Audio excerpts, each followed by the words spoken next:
الحمد لله رب العالمين رب صل وسلم وبارك عليه লক্ষ কোটি তারার মাঝে যেমন একটি চাঁদ সৃষ্টি কুলের মাঝে আমার নবী মুহাম্মদ লক্ষ কোটি তারার মাঝে যেমন একটি চাঁদ সৃষ্টি কুলের মাঝে আমার নবী মুহাম্মদ 18,000 মখলুকাতের স্রষ্টা ছাড়া অন্য সবার চেয়ে আমার নবীজি সেরা, আমার নবীজি সেরা। তিনি কায়েনাতের মূল, নবী নূরের পুতুল। তার কারণে প্রকাশে হলো খোদারে রব্বিয়া। লক্ষ কোটি তারার মাঝে যেমন একটি চাঁদ সৃষ্টি কুলের মাঝে আমার নবী মুহাম্মদ। সম্মানিত উপস্থিতি মুসল্লিয়ানে কেরাম, রহমানি ওয়া রাহমাকুমুল্লাহ তাআলা, আসসালামু আলাইকুম ওয়া রাহমাতুল্লাহি ওয়া বারাকাতুহু। মহান আল্লাহর দরবারে লাখো কোটি শুকরিয়া জ্ঞাপন করছি যে আল্লাহ পাক রব্বুল আলামিন আমাদের প্রত্যেককে আজকে পবিত্র জুমার দিন মসজিদে আসার, জুমার নামাজ আদায় করার সুযোগ করে দিয়েছেন। সেই রব্বুল আলামিনের শুকরিয়ার্থে একটি বার বলি আলহামদুলিল্লাহ। সাথে সাথে লাখো কোটি দুরুদ ও সালামের হাদিয়া ও নজরানা পেশ করছি দয়াল নবী, কামলিওয়ালা নবী, দো জাহানের বাদশা নবী, রহমাতুল লিল আলামিন নবী, খাতামুন নবীন, শফিউল মুজনবিন নবী মুহাম্মদুর রাসূলুল্লাহ সাল্লাল্লাহু আলাইহি ওয়াসাল্লামের নূরানি কদম মোবারকে দয়াল নবী মদিনার জমিন থেকে আমাদের প্রত্যেকের দুরূদ ও সালামকে কবুল করুন, সকলে বলে আমিন। সাথে সাথে মাগফিরাত আর নাজাত কামনা করছি আমাদের যে সকল মুরব্বীরা আমাদেরকে ছেড়ে অন্ধকার কবরের বাসিন্দা হয়েছেন, রব্বুল আলামিন আজকের পবিত্র জুমার দিনের উসিলায় তাদের কবরগুলোকে জান্নাতের বাগান বানিয়ে দিই, সকলে বলে আমিন। সম্মানিত হাজিরিন, আল্লাহ পাক রব্বুল আলামিন আমাদেরকে এই দুনিয়ার জমিনের মধ্যে সৃষ্টি করেছেন। আল্লাহ পাকের একটি ইচ্ছা রয়েছে, কথা বলেন ঠিক কিনা? একটি ইচ্ছার কারণে, কোনো একটি কারণে আল্লাহ পাক রব্বুল আলামিন আমাদেরকে সৃষ্টি করেছেন।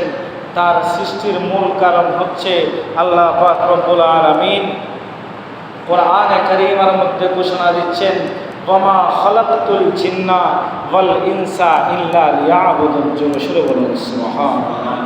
আল্লাহ পাক রব্বুল আলামিন বলছেন, আমি দুনিয়াতে মানব জাতি এবং জিন জাতিকে সৃষ্টি করেছি একমাত্র আমি খোদা লা ইলাহা ইল্লাল্লাহর ইবাদত করার জন্য। জোরে বলুন সুবহানাল্লাহ। সুতরাং প্যারা হাজিরিন, আল্লাহ পাক রব্বুল আলামিন মানব জাতিকে, জিন জাতিকে সৃষ্টি করেছেন আল্লাহর ইবাদতের জন্য। এর মূল আরও একটি কারণ রয়েছে।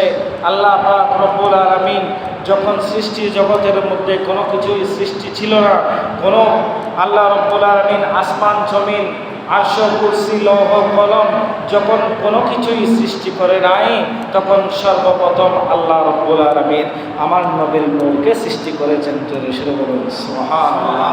তো সুতরাং প্যারা হাজিরিন, পবিত্র ঈদে মিলাদুন নবী সাল্লাল্লাহু আলাইহি ওয়াসাল্লাম আমাদের সন্নিকটে, কথা বলেন ঠিক কিনা? আস্তে আস্তে মাহে রবিউল নূর শরীফ আমাদের সামনে চলে আসছে।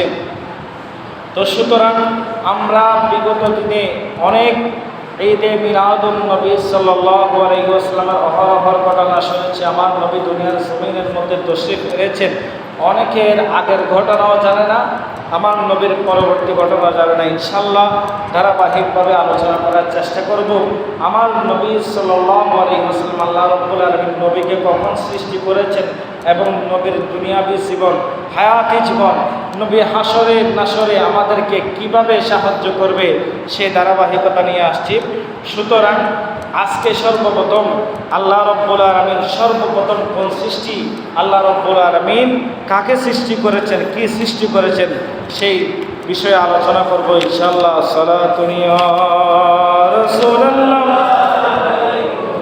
সালামুন ইয়া হাবিবাল্লাহ আলাইকুম। আল্লাহ পাক রব্বুল আলামিন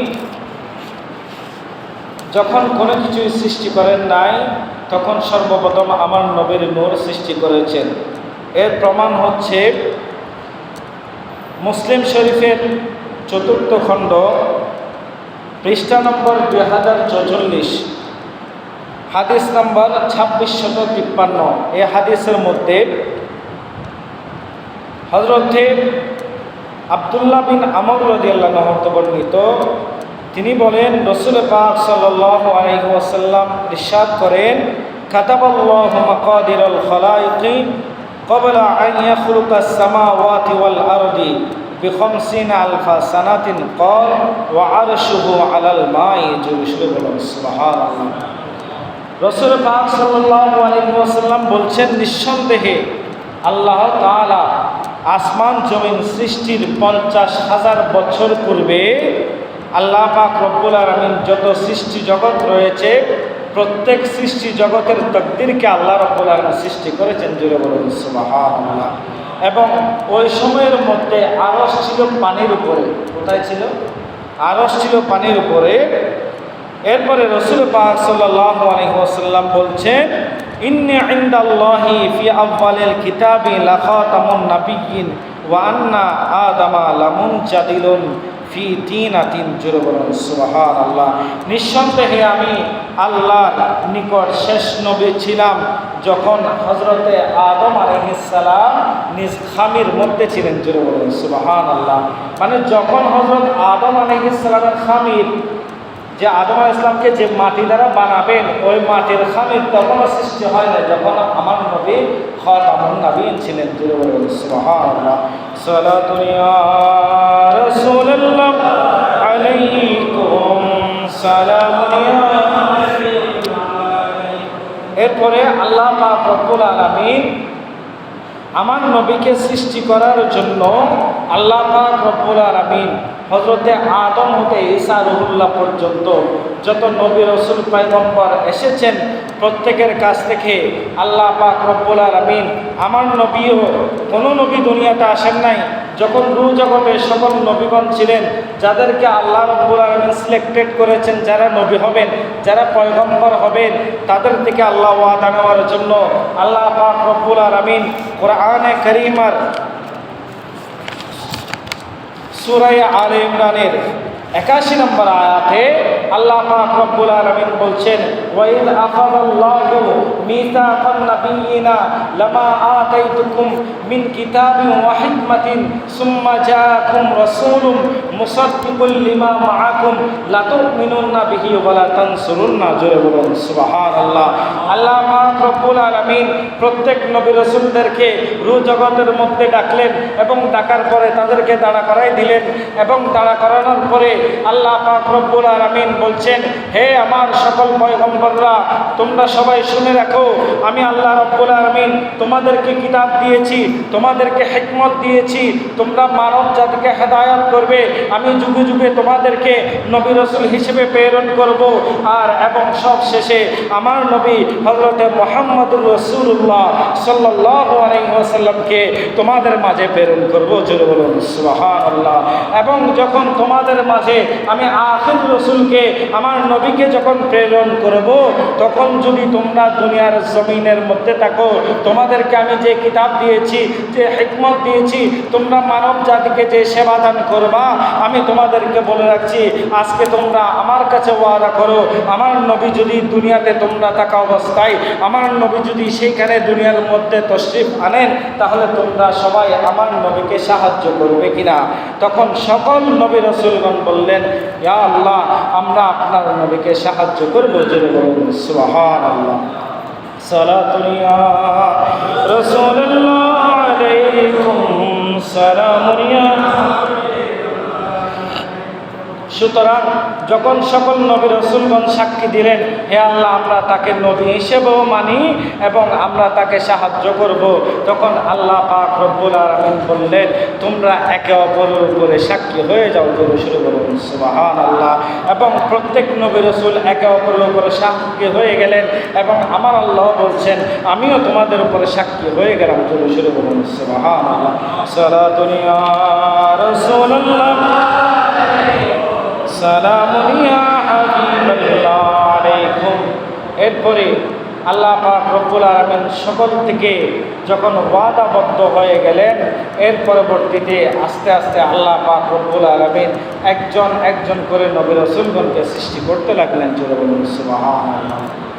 প্যারা হাজরিন, তাহলে কোরআনে কারীমার এই আয়াত দ্বারা বোঝা যায়, তাহলে আমার নবী শেষ নবী ঠিক আছে, কিন্তু নবী এসেছেন পরে, কিন্তু নবী ছিলেন, জোরে বলুন না, নবী ছিলেন আগে। আল্লাহ পাক রব্বুল আলামিন সর্বপ্রথম আমার নবীর নূরকে সৃষ্টি করেছেন। এর প্রমাণ কি? এর প্রমাণ হচ্ছে আল্লাহ পাক রব্বুল আলামিন আমার নবীকে সৃষ্টি করার সে মূল রহস্য হচ্ছে, একদিন রাসূল পাক সাল্লাল্লাহু আলাইহি ওয়াসাল্লামকে হযরতে জাবের রাদিয়াল্লাহু আনহু প্রশ্ন করলেন, ইয়া রাসূলুল্লাহ, ইয়া হাবিবাল্লাহ, আমার বাবা এবং আমার মা আপনার কদমে তাদের জান কোরবান। ইয়া রাসূলুল্লাহ, ইয়া হাবিবাল্লাহ, সর্বপ্রথম আল্লাহ রাব্বুল আলামিন কোন জিনিসকে সৃষ্টি করেছে, কাকে সৃষ্টি করেছেন? তখন হযরতে জাবের রাদিয়াল্লাহু আনহুকে আমার রাসূল উত্তর দিতে লাগলেন, নিঃসন্দেহে আল্লাহ পাক রব্বুল আলামিন সর্বপ্রথম তোমার নবীর নূরকে সৃষ্টি করেছেন। জোরে বলুন সুবহানাল্লাহ। যখন পৃথিবীতে কোনো কিছুই ছিল না, তখন আল্লাহ পাক রব্বুল আলামিন আমার নবীর নূরকে সৃষ্টি করেছেন। অতঃপর রাসূল পাক সাল্লাল্লাহু আলাইহি ওয়াসাল্লাম বলতে লাগলেন, সেই নূর থেকে আল্লাহ পাক রব্বুল আলামিন সেই নূরকে 4 ভাগে ভাগ করলেন। কয় ভাগে? জোরে বলুন না, কয় ভাগে? 4 ভাগে ভাগ করলেন। সেই নূর থেকে, সেই 4 ভাগের 1 ভাগ থেকে আল্লাহ পাক রব্বুল আলামিন সর্বপ্রথম আরশ আজিম সৃষ্টি করলেন। জোরে বলুন সুবহানাল্লাহ। এরপরে আল্লাহ পাক রব্বুল আলামিন আরশ আজিমের পরে আল্লাহ পাক রব্বুল আলামিন এরপর কলমকে সৃষ্টি করলেন। জোরে বলুন সুবহানাল্লাহ। এরপরে রব্বুল আলামিন সেই নূর দ্বারা লৌহে মাহফুজ সৃষ্টি করলেন। জোরে বলুন সুবহানাল্লাহ। কলম হচ্ছে আল্লাহ পাক রব্বুল আলামিন কলমকে হুকুম দিলেন, হে কলম তুমি লিখতে থাকো, আর কলম লৌহে মাহফুজের মধ্যে লিখতে থাকলো। তখন কলম প্রশ্ন করলো, হে আল্লাহ, এ বারে ইলাহি, আমি এই কলম দ্বারা আমি কলম কি লিখবো?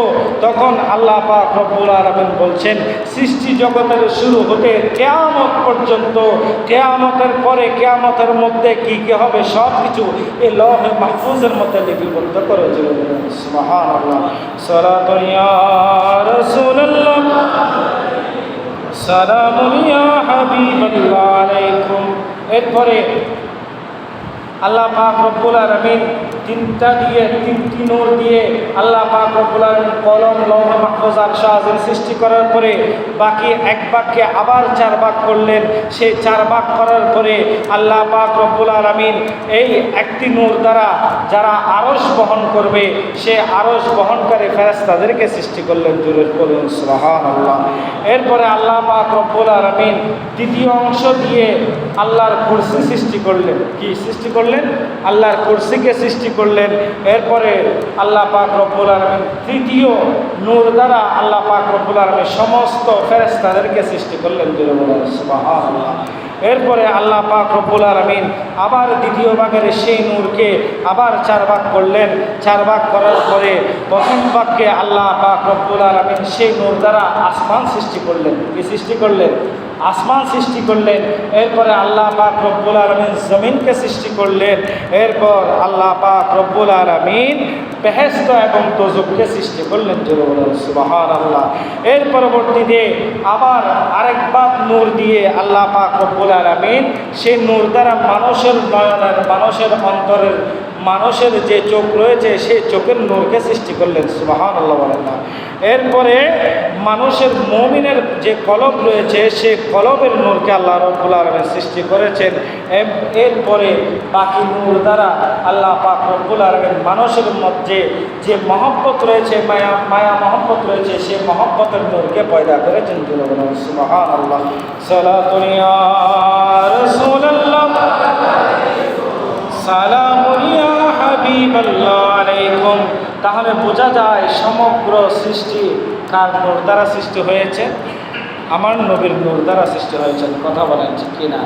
এরপরে আল্লাহ পাক রব্বুল আলামিন হযরতে আদম আলাইহিস সালাতু ওয়াস সালামকে যখন সৃষ্টি করলেন, আমার রাসূল বলতে লাগলেন ওয়া আদমু বাইনার রূহি ওয়াল জাসাদি, যখন আদম আলাইহিস সালামের রূহ এবং শরীর যখন একসাথে মিশ্রিত হয় নাই, তখন আমি নবী ছিলাম। আল্লাহ পাক রব্বুল আলামিন হযরতে আদম আলাইহিস সালাতু ওয়াস সালামকে সৃষ্টি করলেন এবং আদম আলাইহিস সালাতু ওয়াস সালামকে সৃষ্টি করার পরে আল্লাহ পাক রব্বুল আলামিন হযরতে আদম আলাইহিস সালাতু ওয়াস সালামকে সব কিছু সৃষ্টি করার পরে হযরতে আদম আলাইহিস সালাতু ওয়াস সালামকে আল্লাহ পাক রব্বুল আলামিন যখন রূহ দিলেন, তখন আল্লাহ পাক রব্বুল আলামিন হযরতে আদম আলাইহিস সালাতু ওয়াস সালামের পিঠ মোবারকের মধ্যে ঘষা দিয়ে বললেন, একটু ঘষা দিলেন পিঠ মোবারকের মধ্যে। হযরতে আদম আলাইহিস সালাতু ওয়াস সালামকে বলছেন ইয়া আবা মুহাম্মদ, ইয়া আবা মুহাম্মদ, তুমি উঠে যাও। তখন হযরতে আদম আলাইহিস সালাতু ওয়াস সালাম বলতে লাগলেন, এ বারে ইলাহি, আমার কুনিয়াত নাম আপনি আবু মুহাম্মদ কেন রাখলেন? তখন আমার আল্লাহ রাব্বুল আলামিন বলছেন, হে আদম, তোমার নসল দিয়ে, তোমার বংশ দিয়ে আখেরি নবী পয়গম্বর দুনিয়ার জমিনের মধ্যে আসবে, যে নবীর নাম হচ্ছে আসমানি জগতের মধ্যে আহমদ এবং দুনিয়ার জগতের মধ্যে তার নাম হচ্ছে মুহাম্মদ সাল্লাল্লাহু আলাইহি ওয়াসাল্লাম। সুবহানাল্লাহ। সালাতুন ইয়া রাসূলুল্লাহ, সালামুন ইয়া হাবিবাল্লাহ আলাইকুম।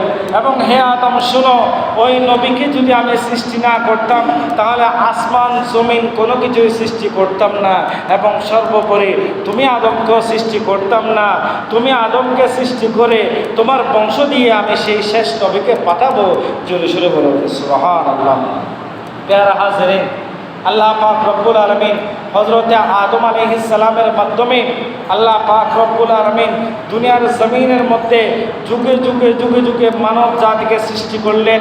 এবং আল্লাহ পাক রব্বুল আলামিন যখন রূহ জগতের মধ্যে হযরতে আদম আলাইহিস সালাতু ওয়াস সালামের নসল দিয়ে যত সৃষ্টি জগৎকে সৃষ্টি করলেন, সবাইকে এক কাতারের মধ্যে সারিবদ্ধ করলেন, আমাদের সকলকেও। তখন আমরা সকলে রূহ জগতের মধ্যে ছিলাম। রাসূল পাক সাল্লাল্লাহু আলাইহি ওয়াসাল্লাম বলছেন, সৃষ্টি জগতের তাকদীর আল্লাহ পাক রব্বুল আলামিন সৃষ্টির 50,000 বছর পূর্বে আল্লাহ পাক রব্বুল আলামিন যেভাবে তাকদীরকে লিপিবদ্ধ করে দিয়েছিলেন, ঠিক সেইভাবে আল্লাহ পাক রব্বুল আলামিন রূহ জগতের মধ্যে সকলকে দাঁড় করাইলেন এবং সকলকে দাঁড় করিয়ে আল্লাহ পাক রব্বুল আলামিন প্রশ্ন করলেন, আমি কি তোমাদের রব নই? আমি কি তোমাদের রব নই?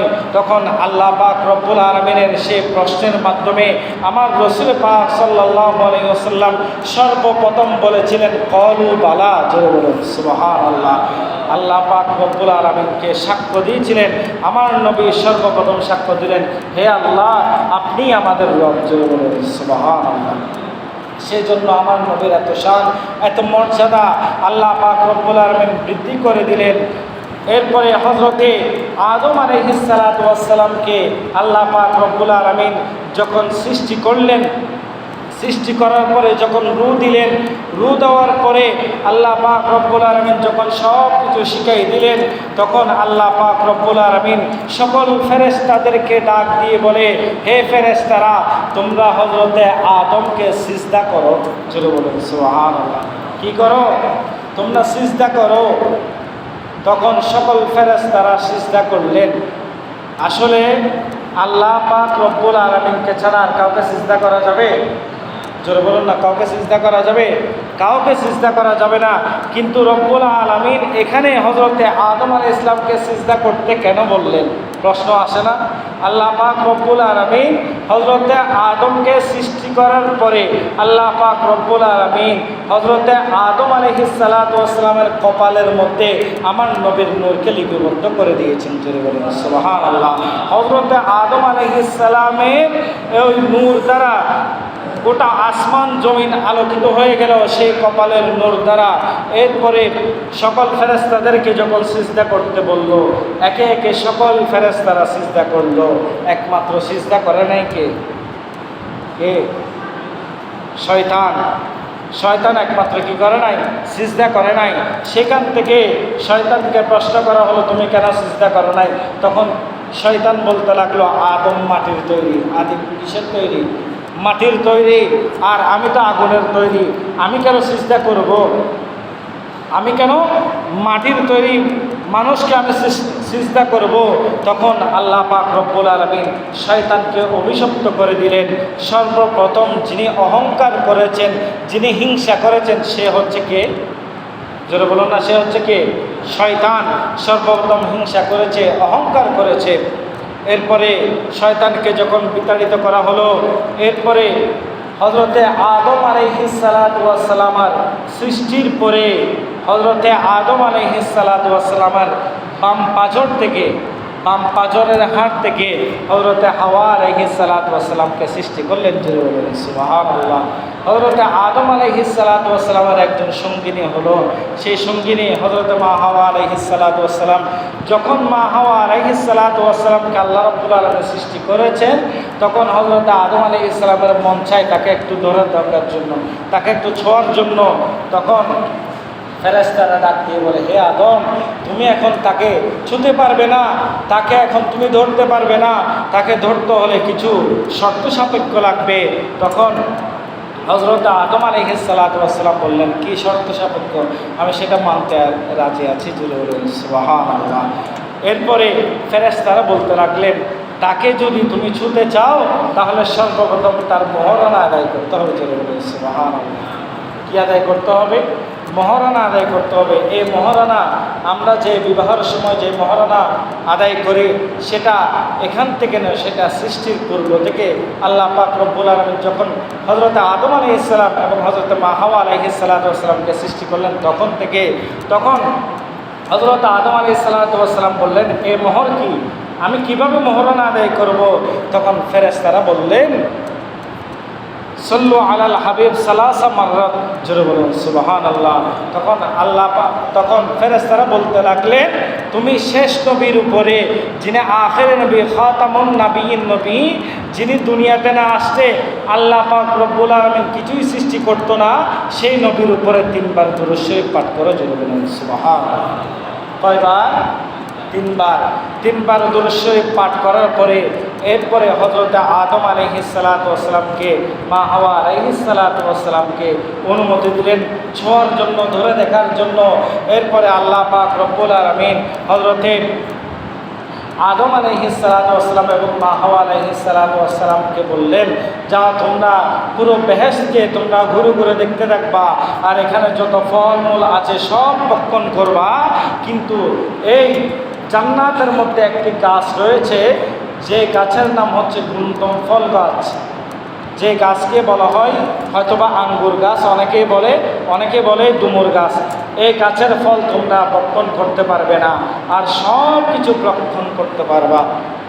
এরপরে হযরতে আদম আলাইহিস সালাতু ওয়াস সালাম, মা হাওয়া আলাইহিস সালাতু ওয়াস সালাম বেহেশতের মধ্যে প্রবেশ করলেন, অনেকভাবে ঘোরাঘুরি করতে লাগলেন, জীবনযাপন করতে লাগলেন। এখানেও আল্লাহর একটি হিকমত রয়েছে। যখন তাদেরকে এভাবে হাসি খুশি দেখলেন, শয়তানের মনের মধ্যে আর শান্তি নাই। শয়তান কি করবে? তাদেরকে ধোঁকা দিবে। যখন আল্লাহ রাব্বুল আলামিন শয়তানকে জান্নাত থেকে বের করে দিচ্ছে, শয়তান বলছে, হে আল্লাহ, আমি আমার মতো আপনার ইবাদত আর কেউ করে নাই। আসলে শয়তানের মতো আল্লাহর ইবাদত আর কেউ করে নাই। তখন শয়তান বলছে, হে আল্লাহ, আপনি তো আমাকে অভিশপ্ত করছেন, আমি আপনার কাছে কিছু জিনিস চাইব, আমাকে দিবেন? তখন আল্লাহ বলছেন, হ্যাঁ বলো, তুমি যা চাইবে আমি তোমাকে তাই দিব। তখন শয়তান বলতে লাগলেন, কিয়ামত পর্যন্ত আমার কাছে আজরাইল ফেরেশতাকে পাঠাইতে পারবেন না, কিয়ামত পর্যন্ত আমার মৃত্যু হবে না, এবং কিয়ামত পর্যন্ত আপনার যত বান্দারা আসবে তাদেরকে আমি ধোঁকা দিতে থাকবো, এবং কিয়ামত পর্যন্ত আপনার বান্দারা তওবা করবে আর তাদের রক্তের শিরা শিরার মধ্যে আমি শয়তান পৌঁছে যাব, আমাকে এমন ক্ষমতা দান করবেন। আল্লাহ বললেন, ঠিক আছে, আমি তোমাকে ক্ষমতা দিয়ে দিলাম।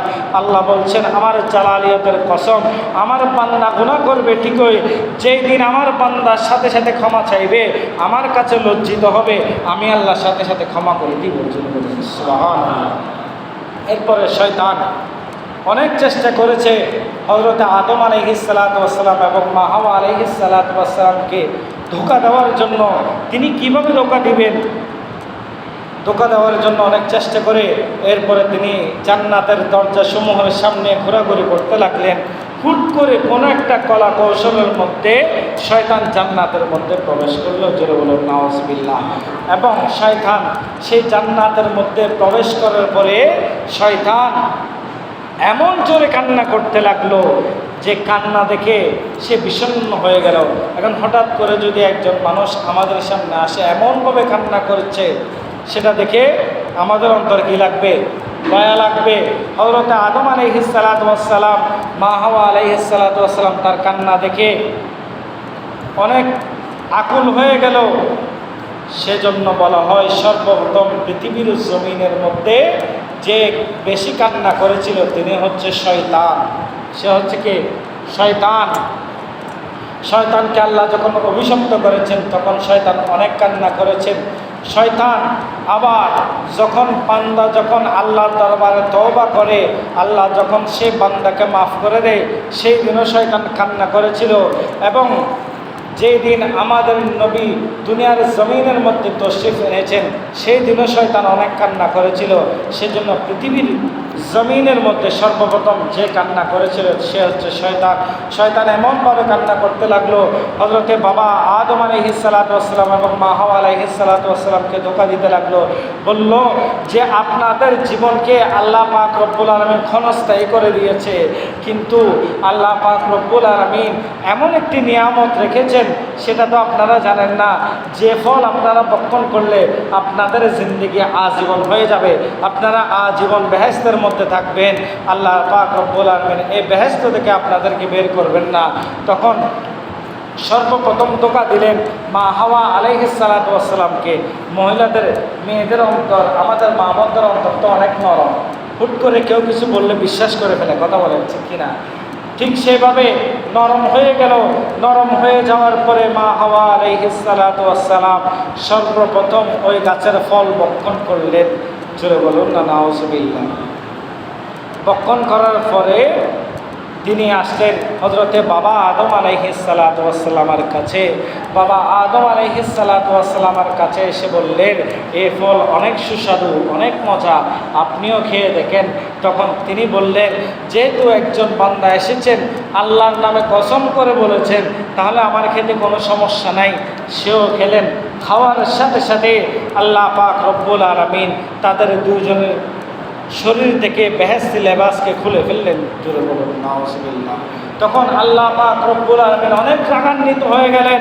আল্লাহ পাক রব্বুল আলামিন বলছেন, হে আদম, আমি আল্লাহ রব্বুল আলামিন তোমাকে জান্নাতের মধ্যে যে নিয়ামতগুলো দিয়েছি সেগুলো কি তোমার জন্য যথেষ্ট ছিল না? সে নিয়ামতগুলো তুমি রেখে তুমি কেন ওই গাছের ফল ভক্ষণ করলা? তখন হযরতে আদম আলাইহিস সালাতু ওয়াস সালাম বলতে লাগলেন, হে আল্লাহ, এই ব্যক্তি এমনভাবে কান্না করেছে আমার অন্তর শীতল হয়ে গিয়েছিল, কিন্তু আমি তার কথা শুনে নাই। সে আপনার নামে কসম খেয়েছে। আমি মনে করেছিলাম যেহেতু আল্লাহর নামে কসম খেয়েছে সে কখনো মিথ্যা কথা বলতে পারবে না। সুতরাং দুনিয়ার জমিনের মধ্যে এখনও এমন অনেক লোক আছে যারা আল্লাহর নামে কসম খেয়ে মিথ্যা কথা বলে, কথা বলা ঠিক কিনা? সে আল্লাহর নামে মিথ্যা কসমকারী, সেটা সর্বপ্রথম শয়তান। হযরত আদম আলাইহিস সালাতু ওয়াস সালামের উপর আল্লাহ পাক রব্বুল আলামিন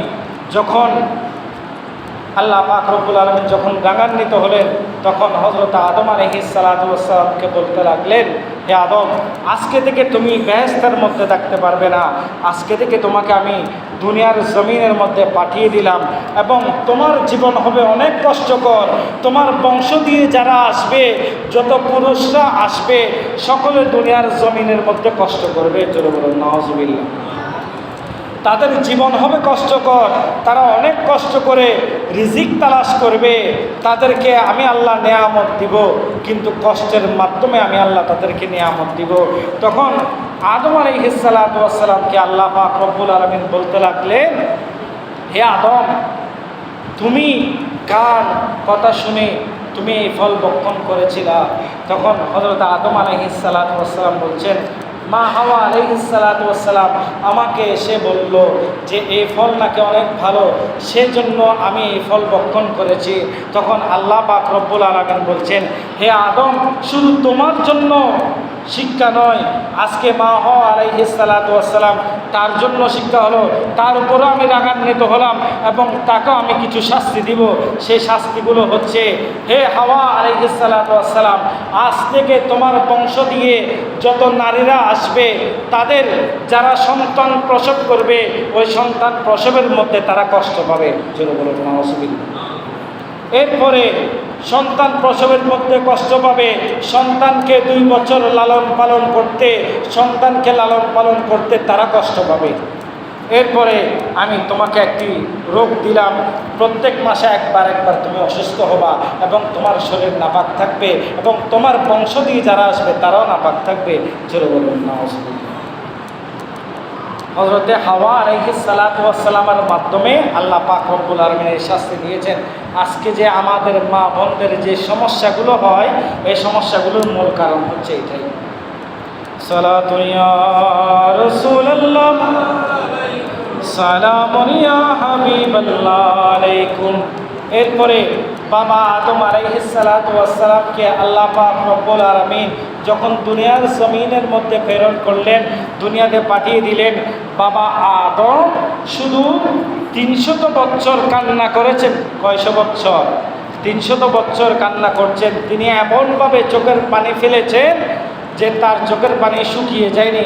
তিনি এমনভাবে কান্না করছেন যে আল্লাহ রাব্বুল আলামিনের যত সৃষ্টি জগৎ রয়েছে, সৃষ্টি জগতের যারা যারা কান্না করেছে, প্রত্যেক চোখের পানি এক পাল্লায় রাখলে আর এক পাল্লার মধ্যে হযরত আদম আলাইহিস সালাতু ওয়াস সালামের চোখের পানি রাখলে তার চোখের পানি ভারী হবে, তার চোখের পানির সমান আর কোনো পানি হবে না। তখন আল্লাহ পাক রব্বুল আলামিন হযরত আদম আলাইহিস সালাতু ওয়াস সালামকে ফেরেশতাদের মাধ্যমে আল্লাহ পাক রব্বুল আলামিন বিভিন্নভাবে ওহী নাযিল করতে লাগলেন। ওই ফেরেশতারা আসতো আর যাইতো।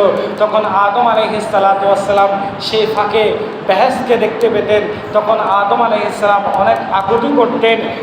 রাওয়ায়াতের মধ্যে রয়েছে, হাদিসে পাকের মধ্যে রয়েছে, হযরত আদম আলাইহিস সালাতু ওয়াস সালাম কান্না করেছেন। কান্না করতে করতে হযরত আদম আলাইহিস সালাতু ওয়াস সালাম সর্বপ্রথম যে 100 বছর, ওই 100 বছর মাথা নিচু রেখে কান্না করেছেন, মাথাকে উপরে তুলেন নাই। জোরে বলেন সুবহানাল্লাহ। হযরত আদম আলাইহিস সালাতু ওয়াস সালাম 300 বছর কান্না করেছেন। সেখান থেকে আমাদের শিক্ষা হচ্ছে, আমরা যখন তওবা করব, তওবা করার সময় আমরা যখন কোনো গুনাহ করব, সেই গুনার জন্য আল্লাহর দরবারে ক্ষমা চাইতে হবে, মাফ চাইতে হবে। আল্লাহ পাক রব্বুল আলামিন এখানে হিকমত খাটিয়েছেন। আল্লাহ তো চাইলে বেহেশতের মধ্যে সেই গুণদম ফলের গাছ দিতে পারতো না। কথা বলেন ঠিক কিনা? শয়তানকে প্রবেশ করাইতে পারতো, যে শয়তানকে বের করে দিয়েছেন।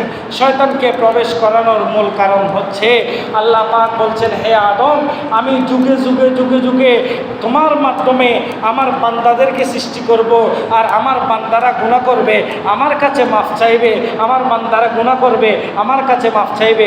এর চাইতে বড় খুশি আমি আর কি হতে পারে? চলে বলুন সুবহানাল্লাহ। আজকে বাবা আদম আলাইহিস সালাতু ওয়াস সালাম দুনিয়াতে এসেছেন বিদায় আমি আপনি দুনিয়াতে এসেছি। চলে বলুন সুবহানাল্লাহ। হযরত আদম আলাইহিস সালাতু ওয়াস সালাম তওবা করতে লাগলেন। একে একে অনেকবার তওবা করলেন, কিন্তু কোনো তওবা কবুল হয় না। শেষ পর্যন্ত হযরতে আদম আলাইহিস সালাতু ওয়াস সালাম বলতে লাগলেন, হে বাহারে ইলাহি, আপনি যখন আমাকে সৃষ্টি করলেন, রূহ জগতের কথা তো আমাদের মনে নাই। আমরা রূহ জগতের মধ্যে কি কি করেছি আমাদের মনে আছে? কোনো কিছুই মনে নাই। যখন হযরত আদম আলাইহিস সালাতু ওয়াস সালামকে আল্লাহ পাক রব্বুল আলামিন দুনিয়াতে সৃষ্টি করে দুনিয়াতে পাঠাইলেন, সাথে সাথে তিনি রূহ জগতের মধ্যে, বেহেশতের মধ্যে, আসমানি জগতের মধ্যে কী কী ছিল সব ভুলে গিয়েছেন। তখন হযরত আদম আলাইহিস সালাতু ওয়াস সালামের মনে হুট করে মনে পড়ে গেল আল্লাহ পাক রব্বুল আলামিন যখন হযরত আদম আলাইহিস সালাতু ওয়াস সালামকে যখন সৃষ্টি করেছেন, তখন সর্বপ্রথম তিনি চোখ মেলে দেখতে পেলেন। যখন চোখ খুললেন, সাথে সাথে দেখতে পেলেন আল্লাহর আরশ আজিমের মধ্যে লা ইলাহা ইল্লাল্লাহু মুহাম্মাদুর রাসূলুল্লাহ সাল্লাল্লাহু আলাইহি ওয়াসাল্লাম। জোরে বলুন সুবহানাল্লাহ। হে আল্লাহ পাক রব্বুল আলামিন, আমি আরশ আজিমের মধ্যে একদিন দেখতে পেলাম লা ইলাহা ইল্লাল্লাহু মুহাম্মাদুর রাসূলুল্লাহ সাল্লাল্লাহু আলাইহি ওয়াসাল্লাম। যখন জান্নাতের আনাচে কানাচে যখন ঘুরতে লাগলাম, সব জায়গার মধ্যে আল্লাহ মুহাম্মদ সাল্লাল্লাহু আলাইহি ওয়াসাল্লাম। হে আল্লাহ পাক রব্বুল আলামিন, নিশ্চয় নিশ্চয় এটা আপনার কোনো মকবুল বান্দা। সেই মকবুল বান্দার ওসিলায়, সেই মুহাম্মদুর রাসূলুল্লাহ সাল্লাল্লাহু আলাইহি ওয়াসাল্লামের ওসিলায় আল্লাহ তওবা করছি, আল্লাহ তুমি আমাকে মাফ করে দাও। জোরে বলুন সুবহানাল্লাহ। হযরত আদম আলাইহিস সালাতু ওয়াস সালামকে আল্লাহ পাক রব্বুল আলামিন ইলহাম পাঠিয়ে দিলেন, হে আদম আলাইহিস সালাতু ওয়াস সালাম, তুমি যদি সর্বপ্রথম যেই দিন তোমাকে আমি বেহেশত থেকে বের করে দিলাম, সেই দিনই যদি তুমি আমার কাছে তওবা করতা, হযরত মুহাম্মদুর রাসূলুল্লাহ সাল্লাল্লাহু আলাইহি ওয়াসাল্লামের ওসিলায় যদি তুমি আমার কাছে মাফ চাইতে, আমি আল্লাহ রব্বুল আলামিন তোমাকে মাফ করে দিতাম। জোরে বলুন সুবহানাল্লাহ। হে আদম আলাইহিস সালাতু ওয়াস সালাম, তুমি শুনে রাখো, দুনিয়াতে তোমার যত সন্তানরা আসবে তাদেরকে তুমি বলে দিবা, তারা যদি অন্য কোনো ওসিলা লাগবে না, তারা যদি আমার নবীর ওসিলা দিয়ে আমার কাছে তওবা করে, আমার কাছে দোয়া করে, আমার কাছে ফরিয়াদ করে, সাথে সাথে আমি তাদের ফরিয়াদকে কবুল করে নিব। সুবহানাল্লাহ। সালাতুন ইয়া রাসূলুল্লাহ, সালামুন ইয়া হাবিবাল্লাহ আলাইকুম। সুতরাং আমার নবী হচ্ছে সব কিছুর মূল। কথা বলেন ঠিক কিনা? আমার নবী হচ্ছে সব কিছুর মূল। আমার নবী বলছেন আল্লাহ পাক রব্বুল আলামিন আমাকে সবার আগে সৃষ্টি করেছেন এবং পাঠিয়েছেন সবার পরে দুনিয়াতে। যেমন ধরেন কোনো মাহফিলের মধ্যে, কোনো প্রোগ্রামের মধ্যে, রাজনৈতিক কোনো প্রোগ্রাম বলেন, সামাজিক প্রোগ্রাম বলেন, যেখানে যিনি প্রধান অতিথি থাকে তিনি কি সবার আগে আসে না পরে আসে? কথা বলেন, কখন আসে? সবার পরে আসে। ঠিক সেভাবে আল্লাহ পাক রব্বুল আলামিন যুগে যুগে অসংখ্য নবী রাসূলদেরকে পাঠিয়েছেন। ওই যে কোরআনে কারীমের ওয়াদা, তারা তাদের উম্মতদেরকে মেসেজ দিয়ে গিয়েছেন যে আখেরি একজন নবী আসবেন, সেই নবী একেবারে আল্লাহ পাক রব্বুল আলামিনের শেষ নবী। সেই নবী দুনিয়ার জমিনের মধ্যে আসবেন এবং সকল নবী রাসূল পয়গম্বর তার উম্মত হবে। জোরে বলুন সুবহানাল্লাহ। এবং কিয়ামতের ময়দানে সর্বপ্রথম আমার নবীর উম্মতেরা জান্নাতে যাবে। জোরে বলুন সুবহানাল্লাহ। সুতরাং প্রিয় হাজিরিন, আমরা বুঝতে পারলাম আমার নবীর নূর দ্বারা আল্লাহ পাক রব্বুল আলামিন সৃষ্টি জগৎকে সৃষ্টি করলেন এবং হযরত আদম আলাইহিস সালাতু ওয়াস সালামকে সৃষ্টি করলেন, আর হযরত আদম আলাইহিস সালাতু ওয়াস সালামের নসল দিয়ে আমাদের নবীকে সৃষ্টি করলেন। জোরে বলুন সুবহানাল্লাহ। ইনশাআল্লাহ এভাবে ধারাবাহিকতায় আগামী জুমার মধ্যে ইনশাআল্লাহ আলোচনা করব আমার নবীর নসব মুবারক, আমার নবী কোন নসব দিয়ে এসেছেন, আমার নবীর নসব, আমার নবী যাদের বংশ দিয়ে এসেছেন তারা কি গুনাহগার ছিল না নেককার ছিল? জাহেলি যুগে যারা ছিল তারা কি গুনাহগার করেছিলেন? তারা কি কোনো মূর্তি পূজা করেছেন কিনা? ইনশাল্লাহ সেভাবে ধারাবাহিকতা আলোচনা নিয়ে আসবো ইনশাল্লাহ। প্যারা হাজেরিন, এটা সফর মাস আমরা সকলেই জানি। আগামী বুধবার ইনশাল্লাহ আখেরি চাহার সোমবার।